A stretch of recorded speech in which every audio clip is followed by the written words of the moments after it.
गट असेल त्या वर्षीची परीक्षा त्या वर्षीच्या शेवटपर्यंत आता अंतिम निकाल लागलेला नाही.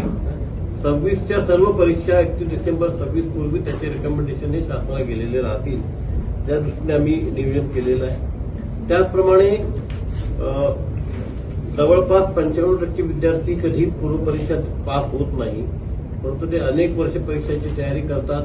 काही विद्यार्थ्यांचा अगदी 1 किंवा 2 मार्कांनी त्यांचा परीक्षा पास होत नाही, त्यांची संधी जाते, त्यांना 1 वर्ष वाट बघावं लागते आणि मग त्यांच्या या वयातले त्यांचे अनेक महत्वाचे वर्ष हे वाया जातात. आणि म्हणून आम्ही असा निर्णय घेतलाय की जी पूर्व परीक्षा आहे ती वर्षातनं किमान दोनदा किंवा 3दा घ्यायची, म्हणजे त्या विद्यार्थ्यांचा ताणही कमी होईल, त्यांचे महत्वाचे वर्ष देखील वाचतील.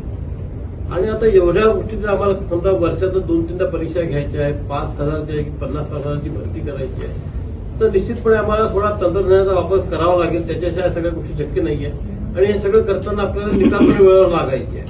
जर 6 महिन्यात निकाल लागला तर विद्यार्थ्यांना पण एक समजते की आपण पास झालोय नाही झालाय, त्यांचे वर्ष वाया जात नाही, शासनाचे देखील पद रिक्त राहत नाही. आणि म्हणून या सगळ्या गोष्टी करता आम्ही या पद्धतीने नियोजन केलेलं आहे. त्यातला जो एक मुख्य मुद्दा होता की आम्ही ज्या परीक्षा सीबीटी बेस घेणार आहे, तर सीबीटी बेस नॉर्मलाइज एक्झाम जी आहे ती फक्त पूर्व परीक्षा होणार आहे. ज्या मुख्य परीक्षा आहेत त्याच्यामध्ये कोणताही बदल नाही आहे. सर्व मुख्य परीक्षा या पूर्वीप्रमाणेच होती. पण ज्या पूर्व परीक्षेमध्ये आम्ही नॉर्मलायझेशन करू, ही जी पद्धत आहे ही सर्व देशातल्या बहुतेक संस्था ही पद्धत वापरतात. वेल पूर्ण पद्धत आहे. एमपीएससी निकाल आता तर जवळपास 130 परीक्षा या सीबीटी बेस घेतलेल्या आहे.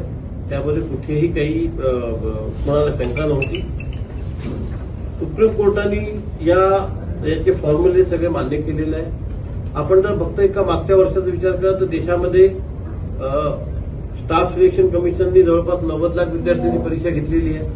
रेल्वे रिक्रुटमेंट बोर्डाने जवळपास 1,90,00,000 विद्यार्थ्यांची परीक्षा घेतली आहे. आयआयटीची परीक्षा नॉर्मलाइज मेथडनी होते. जेईची परीक्षा नॉर्मलाइज मेथडनी होते. आयबीपीएस नॉर्मलाइज मेथडनी परीक्षा घेतं. कॅट जी आहे आयआयएमची परीक्षा ती देखील नॉर्मलाइज मेथडनी होते. आणि आपण जर महाराष्ट्राचा विचार केला अगदी 10 दिवसापूर्वीच महाराष्ट्राने सीईटीची परीक्षा घेतली. त्याच्यामध्ये 16,30,000 विद्यार्थी बसले होते. आता आपण बघा सीईटीची परीक्षा जे आहेत जवळपास 2022 पासून घेतात. आता जे विद्यार्थी या परीक्षेला बसतात आहे त्यातल्या अनेक विद्यार्थ्यांनी 12वी नंतरची परीक्षा दिलेली आहे, पण त्याच्यात काही नवीन नाहीये. अनेक विद्यार्थी असे होते ज्यांनी 12वी नंतर सीईटीची परीक्षा दिली, आता ते ग्रॅज्युएट झाले आणि आता ते आपली एमपीएससीची परीक्षा देतात आहे. त्यामुळे त्यांच्याकरता पण काही गोष्ट नवीन नाही आहे. याची सगळी आम्ही तयारी केलेली आहे. सगळ्या परीक्षा व्यवस्थित पार पडतील.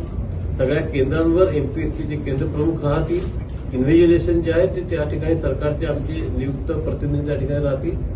आणि सीडॅक जी संस्था आहे केंद्र सरकारची ती या सगळ्यांचं सिक्युरिटी ऑडिट करेल. त्यामध्ये कुठे गडबड होणार नाही याची खात्री करेल.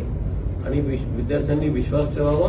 जो विश्वास मी आमच्यावर अनेक वर्ष दाखवलेला आहे तसाच विश्वास ठेवावा. या परीक्षा योग्य पद्धतीने पार पडतील, लवकर पार पडतील, आपला ताण कमी होईल आणि ज्या नोकरीच्या संधी ज्यांना मिळणार आहेत त्या त्यांना लवकरात लवकर उपलब्ध होतील. राज्य सरकार या संदर्भामध्ये तुमच्यावर विश्वास